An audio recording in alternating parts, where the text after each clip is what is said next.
I can please ask Dr. Luai and Omar to please join me on stage. And while they're doing so,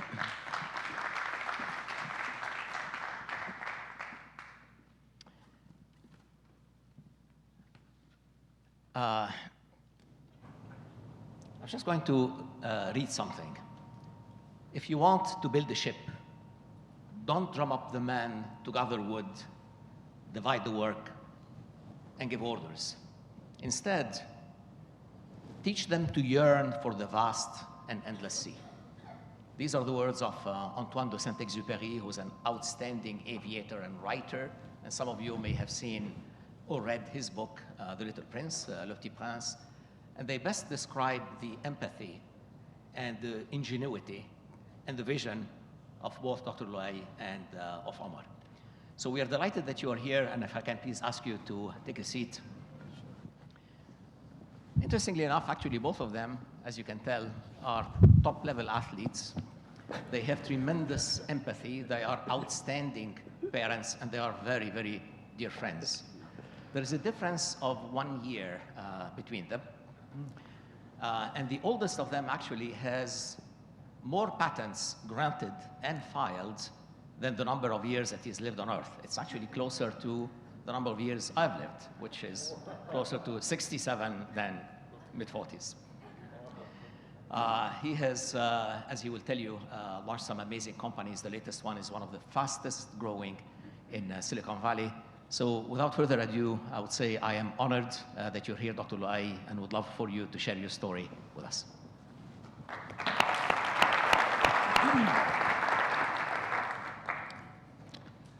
Thank you, Dr. O. It's a pleasure to address friends and fellow MENA folks. I'm CEO and founder of Quanergy. Okay, I'll keep the microphone here. We have one of our Quanergy vehicles that is actually parked up front, so you can take a look at the technology and that we build.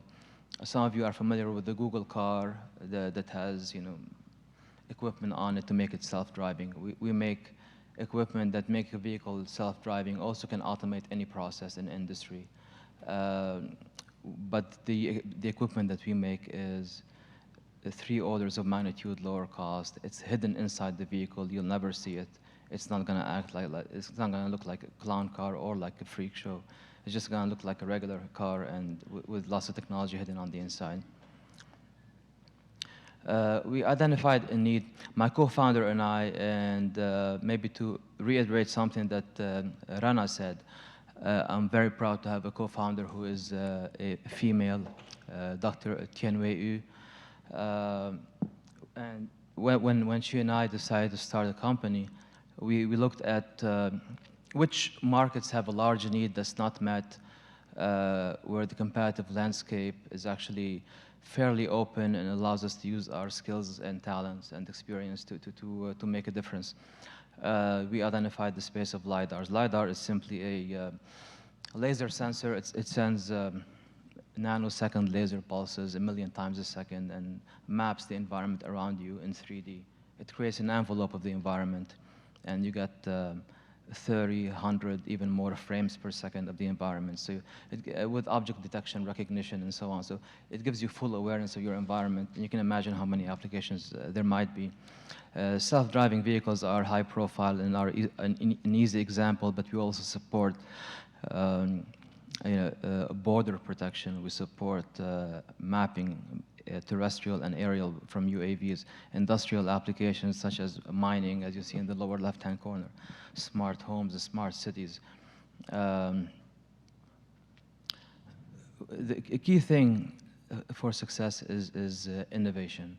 So disrupting through innovation puts you in a position where you have a company that can grow and disrupt without really being concerned about the competition, because you are out innovating everyone, and you have a position that's defendable, that's well protected with IP, patents and such, and know-how. So this looks like we are disrupting a lot. I mean, you need to disrupt if you want to have an impact and you want to change the status quo.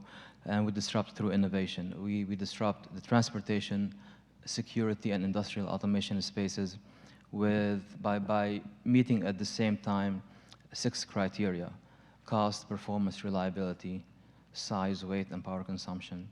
And then when you make that solution solid state, you actually have something that's very compelling and reliable. Solid state means it has no moving parts. It's not like the big LiDAR that the size of a mopping bucket on the Google car that's spinning and so on. We have no moving parts. Disrupt the mapping space. Imagine if you could have hundreds of millions of vehicles with this technology, which is very low cost, eventually under $100, so it can go everywhere. And all the data collected by these sensors would be aggregated in the cloud, updated on a daily basis, and you have now a global map that's in 3D that's centimeter accurate. We disrupt the navigation space because you can do GPS-free navigation that does not rely on reception, that doesn't suffer from urban canyons and basically that cannot be jammed. And disrupt location-based services by having sensors go everywhere. And this is the concept of a smart IoT, Internet of Things. For us, it starts with identifying a need that has a big societal impact. That's important for us. So the solutions we come up with save 5 things. They save lives, save space, save time, save energy, and they save money. We can talk more about these later during the breaks and so on. You've all seen the latest Google car. It has still this big LiDAR on a pedestal on top of the car. Obviously, in the Mercedes S-Class, you're not going to have a contraption like that. That's just a kind of a pilot vehicle that Google did. Our sensor, you see it right there. Basically, it's a small unit the size of a credit card. I have it with me. I can show it to you a bit later. As a matter of fact, I don't want to be rigid about this. Let me go and grab it and show it to you. We will reveal this at the CES show, but we are amongst friends here, so I'm going to do the Steve Jobs things of opening a velvet bag.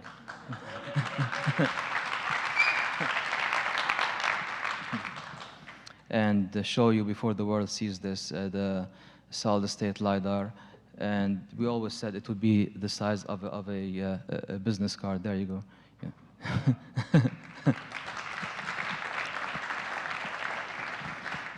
So please don't put it on social media. This particular thing, don't put it on social media. Let's not scoop ourselves here. So this will hide inside the vehicle. You will never see it. The vehicle outside that we have has units on the outside. It's a pilot vehicle, but in a production vehicle, it will be hidden inside the bumper, the side view mirrors, and so on. It will not affect aesthetics or aerodynamics. The roadmap, we appreciate what Google did working with one of our competitors, and they got this LiDAR that was $78,000. First, we start with the LiDAR, which was also mechanical. Our first LiDAR is mechanical, and that's the one you see on the Mercedes outside, with the big 6-foot wide sign that says Quanergy on it. And that was already below $1,000. It got everyone's attention. And when people saw that we had a roadmap that gets us to solid-state LiDARs, again, 3D sensors, that can get below $100, basically everyone wants to work with us. Now, our biggest problem is basically deciding who to say no to, because everyone wants to work with us, not just in automotive, but also in 36 different industries. We filed 8 patents that give us good protection and allow us to have a defendable position. So here, let me try. I don't know. We have some display issues, but that's okay because the car is outside, so you don't have to worry about. Maybe someone tried to block it just to force you to go outside and look at the car itself. So don't worry about the black rectangle. This vehicle has 3 mechanical lidars, and this allows you to basically sense the space around you in 3D. The HMI in the upper right-hand corner is basically the display that you see. This is in development. But in reality, just to show you quickly what the HMI that would be useful to a driver would look like, it's like what you see on this slide. Every object around you is classified as a motor vehicle, bicycle, pedestrian, stationary object, or ground, color-coded accordingly, tracked, and it issues alarms that are visible, audible, and sensory, where the steering wheel vibrates. This shows driver assist functions. Maybe you have some of these features in today's cars, but not all of them. Lane keep assist, park assist, and so on. But these functions will be all supported in a very robust manner that is immune to environmental conditions and weather conditions. This is a typical composite point cloud. When you drive around a road once, you get this quality 3D envelope of the environment. You can see the lane marking in the center, the curvature of the road, so the water runs off. You see the curb. You can actually, in reality, when you look at the full resolution image of this point cloud, you can even count the leaves on the tree. So we showed you the HMI. We don't just make sensors, we also make the processors working with NVIDIA, and we also have we provide the display. We have full system solution also for aftermarket systems. And this is my last slide. This is my 4th startup, and you learn over time, hopefully. Some of the learnings here, the first bullet really is the most important one, and probably if you focus only on that one bullet point, the probability of success becomes very high if you hire the right team. It's all about the team, the team, the team. Hire the right people. Don't micromanage them. If they are the right people, empower them, give them authority to make decisions, and reward them when they deliver. It's that simple. Apply world-class structure business processes. You can manage innovation and invention if you use world-class processes that were developed in Japan and in the US at the GE and so on. You can manage innovation, you can manage invention. It might sound crazy, but think about it. If you ask the right question, first of all, if you collect the customer, the voice of the customer up front, you know exactly what you need to build. Sometimes sales people tend to talk too much because they're extroverted by personality. But if they learn to listen more than talk, the customer almost in every time will tell you exactly what you need to do to win their business. Listen, take note, pay attention to what they told you, do it, and it's really that simple. Just kind of listen more than talk. And some core values that are must-have. As a matter of fact, at Quanergy we say those are must-have core values, and if anyone violates any of these core values, they will be terminated. We are not flexible on those things. One of them is a given: ethics, and respect the law, and never endanger anyone's safety. Fairness. You want to be firm when you run a business, but fair, and people appreciate that. Diversity on every level.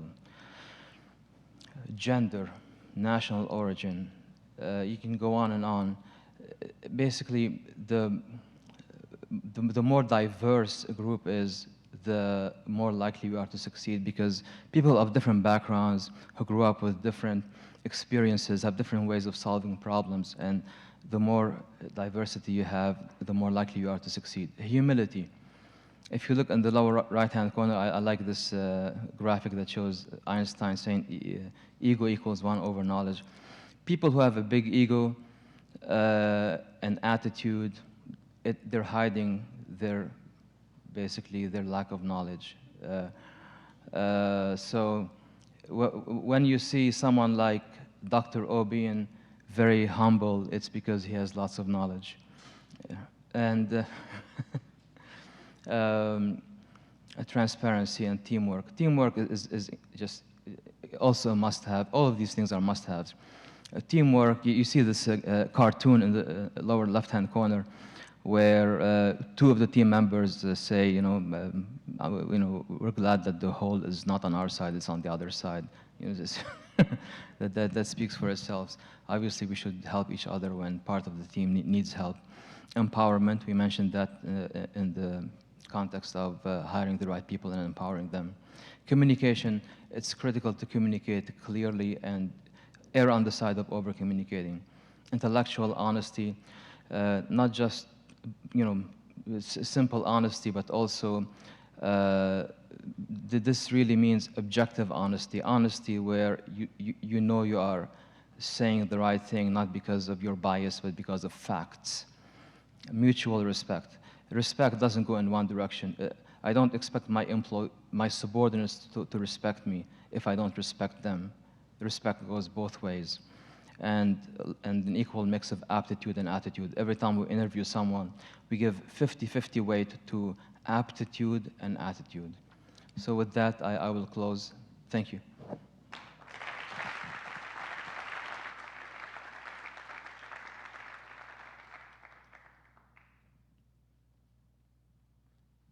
So I have one question. I mean, other than 4 companies, you have had 20 innovation awards. The latest one is actually here, Entrepreneurial Company of the Year Award from Frost & Sullivan. 200 articles. You went, as you mentioned, to Columbia, where you got your PhD, but also to MIT and Stanford and Harvard. Right. Why?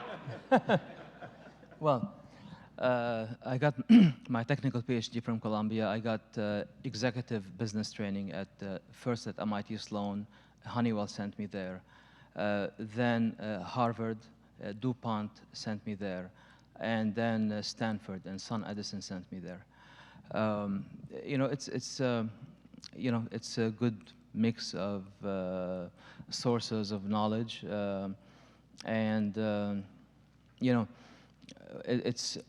it helps to learn the theory behind things, but ultimately you're a born entrepreneur, and business acumen is something that's the best business acumen is innate. Was someone behind it, or is it all yours? Oh my goodness, there's lots of people behind it. I mean, one of my biggest inspirations is God rest his soul, Mr. Rafiq Hariri. Without him, I would not be here.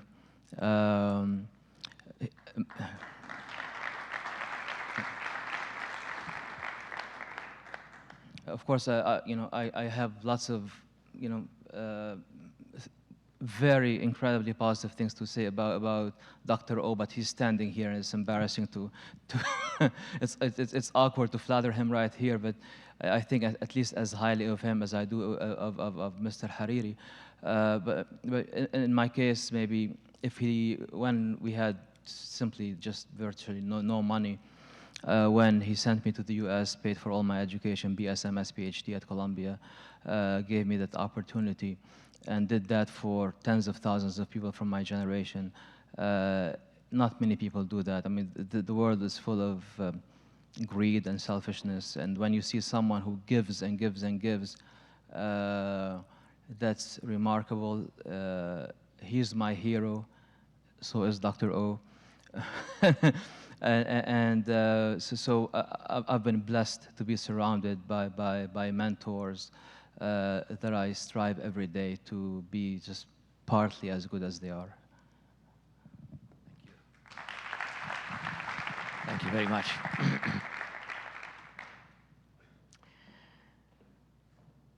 Visionary, dynamic, passionate, persuasive, articulate, also an innovator, an engineer, and a leader. Above all of this is Omar's sincerity of character and an honesty in purpose, which drives him from the ground up. These are not my words. These are the words of the people who worked for him.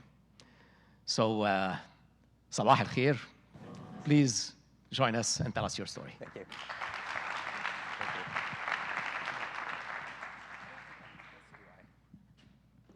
Okay. All right. I'm really humbled to be here amongst this crowd, and I'm really impressed with the fact that things that you guys have done are affecting our lives. So, you know, God knows if you've seen me drive, you know how much I need what you're producing. And Rana, if you could figure out your emotional intelligence, how to put it in here, I could really benefit from it. So it's really an honor to be amongst a crowd here. So what I'm going to walk through is what was BlueKai, and, because it was a B2B offering, it might not be something that most of you are familiar with. What were our challenges along the way? And then I'll talk to you about, what I think is most important about team building and innovation. And then I'll cap it off with guidance for founders. So first of all, what was BlueKai?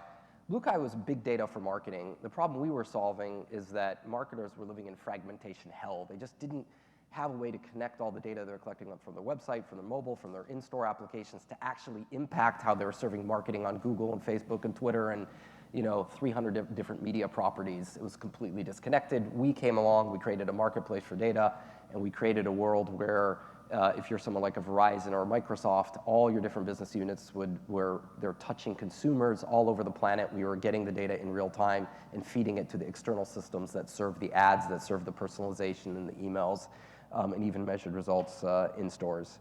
So essentially, it's using what you know to power what you do.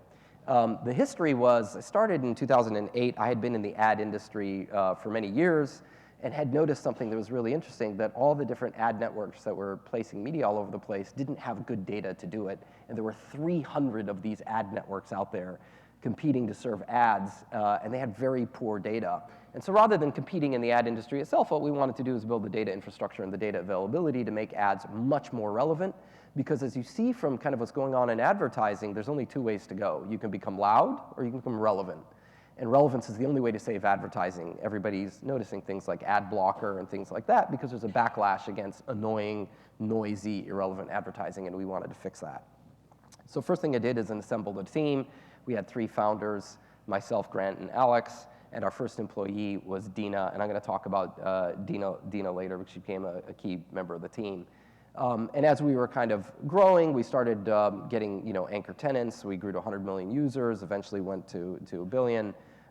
We hit our first milestone of getting our first $1 million buy, and then we stumbled. It wasn't a terrible stumble. You'll see the revenue in general, like quarter over quarter, year over year, just kept on growing.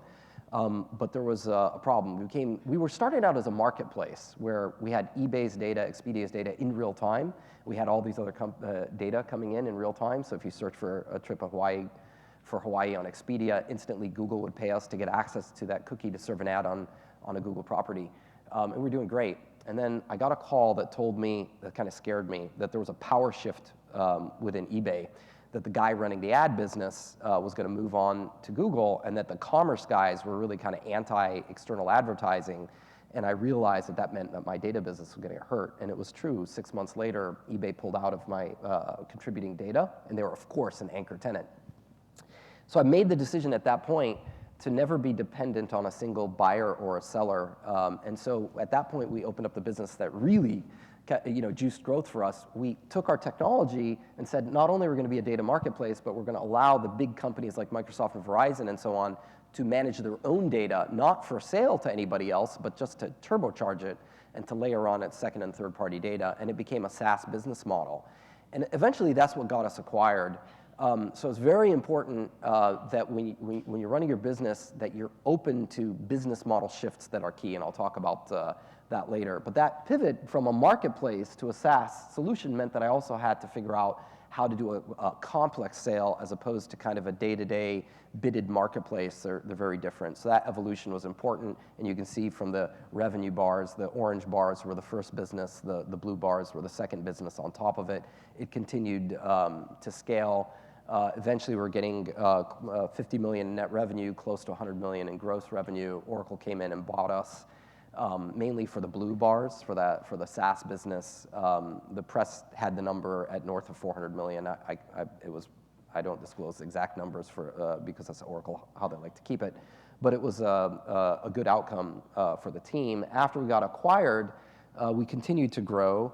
We created the Oracle Data Cloud, and what we do at the Data Cloud is we look at what people say, do, and buy, say from the social signals, buy from to now actually $3 trillion of spend tied to the household, tied to a SKU, and what they do, we look at anonymous signals on online and mobile, we add it to an ID graph, and we allow the biggest marketers in the world to target, personalize, and measure. Give you a sense, 92 out of the top 100 digital marketers use us. We drive $2.2 billion of ads in the US.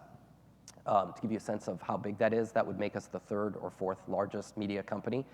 We don't actually serve ads. We drive the data that drives those ads. That's why people don't know us as a media company, because in essence, we're really not. We do this on several billion anonymous profiles. We cover 110 million households. Anyway, it gives you a sense of what we do.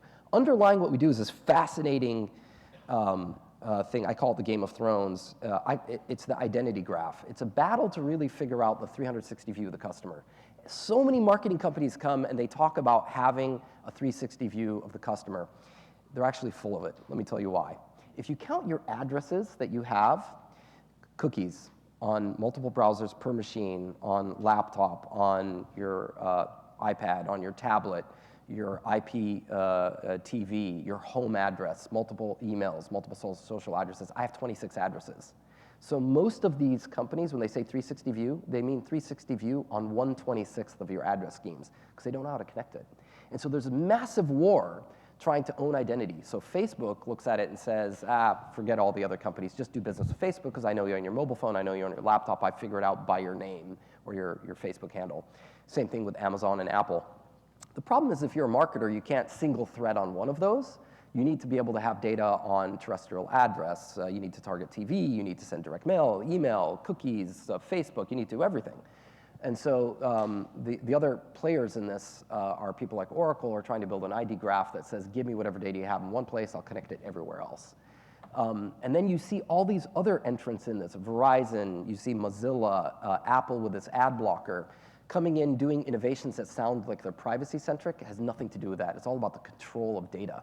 Right? So ad blocking is about messing with Google's monetization engine, which is advertising, right? Mozilla had, at some point they're going to turn off third-party cookies. So it's a fascinating war, and we're at the center of it, trying to stitch together identity. All right, now I'm going to talk about building, the components of your team. So first thing, and you mentioned it correctly, is build a great team. One of the things that you really have to be introspective about, hire people better than you. If you really want to be like the big guy in the room, like Planet of the Apes, where people are kneeling to you, then don't build a company. Go join some big company, get a big team, and stroke your ego. But you're going to have a lot of people working for you, and you need to get used to people who are better than you, because otherwise, B players hire C players, and so on. And this is something we can all talk and say easy, but you really have to introspect where you're doing it and where you're not doing it, right? This is not about just saying it, right? And the fact that I'm saying it, you have no clue whether I actually did it, right? So everything I say here, God knows if I really implemented this to my best, right? So I'm not claiming I did, but I do recognize it's important, and I learned along the way. Tale of two sisters. So Dina was our first employee. She came to in a previous company as an intern and just kept on rising. She eventually became the director of product marketing, and then she ran product marketing, and then around the time we were acquired, she went on to Amazon. She became a GM at Amazon. And she had this amazing mix of one of the attributes I look for, which is disproportionate knowledge compared to ego. And again, you said, I actually think that they're disconnected. I think you can be incredibly smart and have a big ego, and I think you can be really smart with no ego. Like, all quadrants are available to me. I've met super intelligent, super egotistical people. I just find that they're really hard to work with for other people because they try to push people down. So that's what I look for. She had a sister who went to Columbia. We also hired her intern, and then she skyrocketed. So sometimes you want to invest in a mix of people really kind of proven track record and young guns who are going to come in really high energy and make us proud. And the two Hillel sisters were a great example of that for us. Culture is really important also, and this is an area I really screwed up on. I tried to do culture as a kind of a collection of the bag of people that were there in the company. because I didn't want to force it on the company, and that was a mistake. And a couple years in, I found that we needed a really firm culture, so I started investing in it. And these were the attributes I chose: be nimble, be charitable, own it, and crush it. But honestly, it doesn't really matter that much. You're going to find different attributes. We acquired this company for over $1 billion called Datalogics, and they had a culture. One of their attributes was CrossFit. You know, that worked for them, and they're really fit. And they're really active and energetic, and that worked for their culture. So it's not so much that you need my cultural attributes, it's really that you need a culture, because culture is a sieve. It sorts people out, and it's a glue, and it keeps people together, and it really lets you know how to keep the company kind of together and focused. The other one is over-communicating focus, because this is an area where if you're not saying no to projects or taking projects you've done and killing them, then you're saying everything's important, which is impossible. And so what we used to do is at the beginning of the year, every year, we'd create a poster that had the top, 4, 5, 3, doesn't matter, set of goals that we were going to stick to, and we were laser focused on hitting those goals. We bonused according to them. All our company meetings measured them. These were ours in the year that we were acquired, and it was doubling revenue and doubling monetizable stamps. Some of these words mean nothing to you, but they meant a hell of a lot to us. And the reason I put it in posters, I want everybody to know it, and then we followed through with lots of sub-metrics and follow through. So you got to, as a CEO, as a founder, you've got to stay after those metrics and over-communicate, because it's easy to lose your track. Quick talk about innovation. Blue Kai comes from the word blue ocean strategies. And the sum of it is there are red oceans and blue oceans. Red oceans are full of competitors and sharks and blood. Blue oceans are new open spaces that aren't always obvious. My favorite example was Southwest. When they came to build the airline, early days, they said, I'm not competing with airlines, I'm competing with the bus, right? So they changed the mentality of the airline model. For us, our blue ocean was becoming data infrastructure for all the ad ecosystem without ever serving an ad. By the way, every other data company that competed with us in the first 4 years, they all got into the ad ecosystem because they didn't believe they could build a scalable data business without serving ads. We were one of the only ones to stay out of the ad ecosystem, and right now we're several $100 million, pure data, pure net revenue. We've proven that you can scale, and so that's important for you to stick to your blue ocean. The other one is when you're building a company, whether it's B2B or B2C, you have to focus on value way ahead of innovation. I remember some competitors that I was close to that were really focused, oh yeah, but these guys are scaling really fast. I need to copy their revenue model. They didn't have the value prop yet. And so you start copying the flavor of the day. Focus on your value much, much more than you get your revenue model. You have to know your revenue model in general, but you have to focus on your value model. Once you get that, you will then be able to switch and focus on revenue. B2B and B2C are different. For B2C, everybody is a consumer. Therefore, you can launch a B2C company essentially, when you're ready. B2B is different. You need to be an expert in your field, and you need to be an expert so much that you understand the fundamental buyer thinking. Otherwise, you're in a disadvantage. I used to think that I would kind of want you to be such an expert that people in the field, if you ask them, they'll know you. I think that bar is a little too high because you may have other advantages, but certainly don't come in from another industry and, guns blazing, tell about how you're gonna, revolutionize this industry, because you're really not gonna understand how it actually works, how decisions are made by a small group of people who know each other, right? So be there. So we all like polar bears, they look cute. You should see the picture that I had before here. The real point here is polar bears eat their children, and you need to eat yours. What I mean by that is that you are going to come up with an idea that the whole company is laser focused on, and you love it, and then what's going to happen is, in your worst nightmare, you're going to realize that there's a commoditization layer below you, that somebody's going to come up, look at what you're doing, realize they can't do it, so they're going to do a layer below and give it off to everybody who wants to copy you, and then you're screwed, right? Screw yourself. Sorry, that's really bad. Don't do that. Eat your children. Really bad, too. But in any case, you really actually have to do this. It is that ugly and disruptive to you because you're so committed to this, you don't want to do that other thing that's going to commoditize the layer before you, but you actually have to survive, in many cases in B2B. So just be aware of that one because somebody else will take the layer out from under you. And the last thing is nonstop iteration. You said it about listening to the customers. I think that's true. In your business, it's different because it's hardware. You even have to be more listening to your customer in advance because there are years it takes to correct the mistake. in kind of like a software business, there's a little bit more kind of that iteration. So even if you have an idea and your customer said it could be wrong. You float it out there. You quickly find out if your MVP is right, and it'll probably be wrong. It's rarely ever completely right, and then you keep iterating. And the number one thing that will stop you from this, other than a bad process where you're not listening to the customer and getting iteration fast, is ego. You're going to have people who are sitting there, and if there's something wrong with the idea, all they're going to be thinking about is, oh, does the next iteration give me a bigger team? That's why you got to address ego. You got to have people who are constantly iterating. Okay, I had a next one to talk about parting guide for guidance. I think it's going to take too much time, so I'm going to stop and kind of move on, and we can all address it in any questions. Thank you.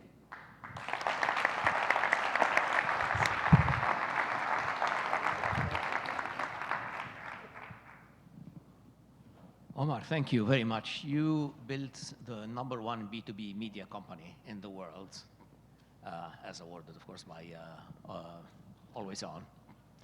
You somehow, I guess, maybe by hiring people who are smarter than you, managed to build $50 to $100 million of market value for the company you lead every year. How did you get to be what you have become? That's a tough one because so much of this is luck. You work hard, you study, you do all this stuff, but I know people are smarter than me and harder working than me. So one thing you have to always remember is that part of this is the universe just decides that you're going to end up where you are. I really honestly believe that. Having said that, I had heroes, and I wrote them down there. Mine were Gandhi and Moses and Jobs and Kahneman, all for different reasons. I've been at dinner parties with people from Egypt and so on, and I've noticed sometimes when I ask people what their heroes are, not everybody's clear on that. And one disturbing trend that I notice is that when I ask the ladies in the crowd, they'd all look at me kind of funny. We need to fix that. Like, people should have heroes, and you should make for your kids they know it, and your heroes shouldn't just be Baba, right? That's good too, but Dad's great. I love my father. But you need to have heroes, because if you don't have a direction to point, then you don't really know where you're going. So that's one thing I had when I was young, is always looked up to people. So I knew how to change my behavior to copy them. Is there a personal story you'd like to share? Yeah, I mean, one of the things that kind of motivated me the most, I was just finishing up MIT. My father had he had an oil services company in Egypt that was doing well and growing, and so I went back, and we were in a meeting, and we represented all these American companies where they'd come in and bring their products in, and we'd help them deploy them in Egypt. And there was a big crowd there, and this was essentially a sales guy from this US oil company sitting there, and everybody's listening to what he's saying. And I just finished a degree at MIT. Honestly, I knew more than he did.